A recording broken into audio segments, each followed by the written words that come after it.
how he might be doing? Yeah, I just talked to Drew in the locker room, and feels a little bit better. But anytime it's a head injury or anything like that, Claire, you're going to be as cautious as possible. Obviously, we're going on to the bye week, so obviously getting him into protocol, and then go forward from there. And I know fresh in the moment, unprompted, you're outspoken about protecting quarterbacks. Do you just have any more thoughts on that? Yeah, I'm going to have to get a better understanding and watch the play again. They reviewed it and they said it wasn't ejection worthy in the command center. So on the field, the refs who are on the field have to go with that. Like I said, I'm going to watch the film and go from there. And if it's different, obviously can't change anything about it. But I think we do have to make sure we are protecting quarterbacks to the best of our ability. In the moment, did you believe it was a hit that was worthy of the ejection? I did. I'm looking at what replays we have here, right? Command Center has their replays, and so we'll look for not look forward, but we'll look at exactly what it is, and I certainly know they'll have an explanation for it. Like I said, to my eye, that it looked. That's what it looked like. It looked like we talk about things about mitigating circumstances. I'm going to end right here. Sorry.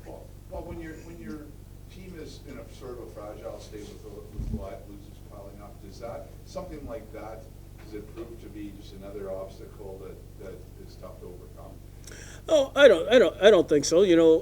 I think Dusty went in there and did some good things. I think he had some drives. You can't look at those things as reasons for you not to be successful, right? Everybody has a job. I tell them all the time. I believe everybody in the locker room, and I believe everybody knows I believe in Dusty, and so you don't look at that as an excuse or anything like that. What was the primary reason then that you were unsuccessful tonight? Well, I think critical errors. I think. We talk about maximizing opportunities. Defense did a great job getting a turnover at the 21, or I can't remember the exact yard line. We got to maximize that, score a touchdown. Critical situations, fielding a ball and bringing it out of the end zone. Second and long situation, Bo Levi moves up, and they continue. Our deep players don't get deep enough, and they're able to hit a play. And it's critical situations. I believe we have a talented team, and that's why I'm optimistic about the future. But at the same time, you've got to be able to perform at critical times. How do you balance that risk reward? Like at the end, you had that trick play where Hardy throws the ball, throws the interception. At that point, is it about taking more risks given what the score is? Oh, I don't know that we felt that was a good play in the first quarter. We felt it was a good play when we called it there. I don't know that it's at that point that it's not like we saved it in case we were down or anything like that. Tommy schemed up a good play and he called it, and it just didn't. We didn't execute it. To that point, so Malden at one point came out of the game early, kept playing, and then he comes out at the end. Leon Lang, you left him, or he left the game. How much did it change things to have so many injuries to your defensive line? Yeah, obviously it's not something that you want to happen, but whether it be Kenny Onyeka going in or Mufta Ajili filling in for these guys, their job is to come in and step in and replace those guys, right? Maybe aren't able to rotate as much as you'd like, but those guys always want as many snaps as possible. And do you have any update on those two players, Malden and Lang?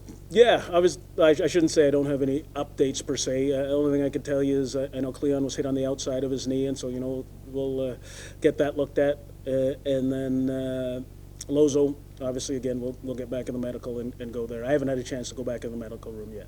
As you guys enter a bye week now, 1-6, what's the message to players, for this time off? Sorry, Claire. At the same time, I think at some point it's almost good for them to get get out of here and enjoy their family, right? And at the end of the day, no different than we will as coaches. It's time for introspection, right? We got to identify what our challenges are, and they got to identify what their challenges are. At the end of the day, all of us together have put us in this situation, and the only way we're going to get out is with all of us as well. Do you think the team's feeling a bit of the pressure right now?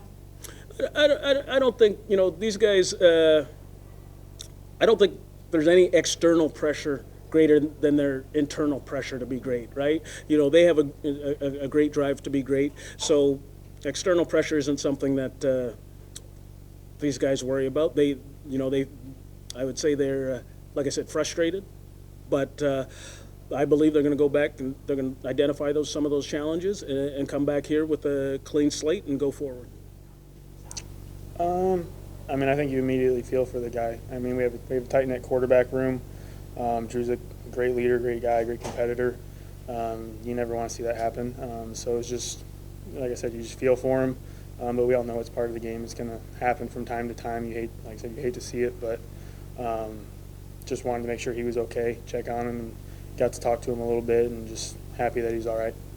From your perspective, what did Hamilton's defense do to just make life difficult? I think they just tried to mix it up on us. They did a lot of different things, try to just keep us guessing as much as possible, and then they just have players that are going to make plays at times. So I think they did a good job with that. And like I said, they have guys that at times won their one-on-ones that we just kind of have to overcome. You step into the game cold and you have some success. You're moving the ball, the offense. Yeah. What allowed you to do that, do you think? What was the keys to the ball? I think Tommy did a great job getting some calls in and out that we were comfortable with, that we could execute. And I think that's kind of just been the name of the game for offense. I think we executed well there for that stint, and we were able to move the ball down the field. I think we have the guys in the room in this building that when we execute, we can have a lot of success offensively, and we just have to kind of double down on that. What part does running the ball play into that? In the first quarter, there was one handoff to a running back. There's another running play on the lateral, but how much of that helps the quarterback? It's huge. Whenever you can rely on a good run game and mix it up, it takes a ton of pressure off you. When you have to drop back over and over and over again, it makes you truly earn your paycheck as a quarterback. So being able to have different things, whether it's the run game, screen game, different things where guys, you can get the ball out quick and let your playmakers make plays, makes life easy for a quarterback in this league. 1-6 now, is there starting to be a little bit of doubt creeping into the locker room at all about chances of getting back into the playoff mix? I don't think it's doubt. I think at some point as a competitor, you just kind of have to self-reflect a little bit and just say enough is enough. Obviously, we've had stints where we were successful, whether it was the game we won or in parts of games, but we have to be able to put it all together. Football is a game of adversity. Teams are going to make mistakes. Even the teams right now that are some at the top of the league, they're still making some mistakes in games. It's a matter of being able to overcome that, develop that kind of killer instinct, that mindset that no matter what happens, we're going to come out and win. And I think as competitors, we have to kind of just, like I said, self-reflect a little bit and take that approach and mindset every single week. Paul talked a little bit about potential frustration maybe setting in a bit. How Yeah. important is it to maybe use this week to kind of also flush that so that you come back and not carry that mindset? Yeah, every guy on the team obviously puts a ton into this. It's what we do. It's what we love. It's what we're passionate about. So it's obviously frustrating when you don't get the results you want. But just being able to, like I said, kind of overcome that. I think that's going to be a huge focus for, I think, me personally, and just I think as a team we have to kind of take a look at things we've struggled with, things that have caused some of our losses, some of us struggles, and just figure out how to overcome that. And at the end of the day, deal with it, because no matter what you do, you're never going to be perfect. No one ever plays a perfect game. No one ever calls a perfect game. No one ever refs a perfect game. Everyone's going to make mistakes out there. It's part of the game. And being able to, like I said, overcome that, take each play for what it is, and just move on and find a way to win. and that's all it comes down to. And Dustin, what are your, like, bi-week plans? What do you do to approach this kind of time off? I think it's kind of physically, obviously give yourself a break if you need it. And then just mentally approach things, kind of self-scout a little bit, see what's been successful, what we've been struggling with. Just go back, watch the tape, obviously, from this one, and really just all the games, kind of take a peek at what maybe tendencies we've had, just things like that.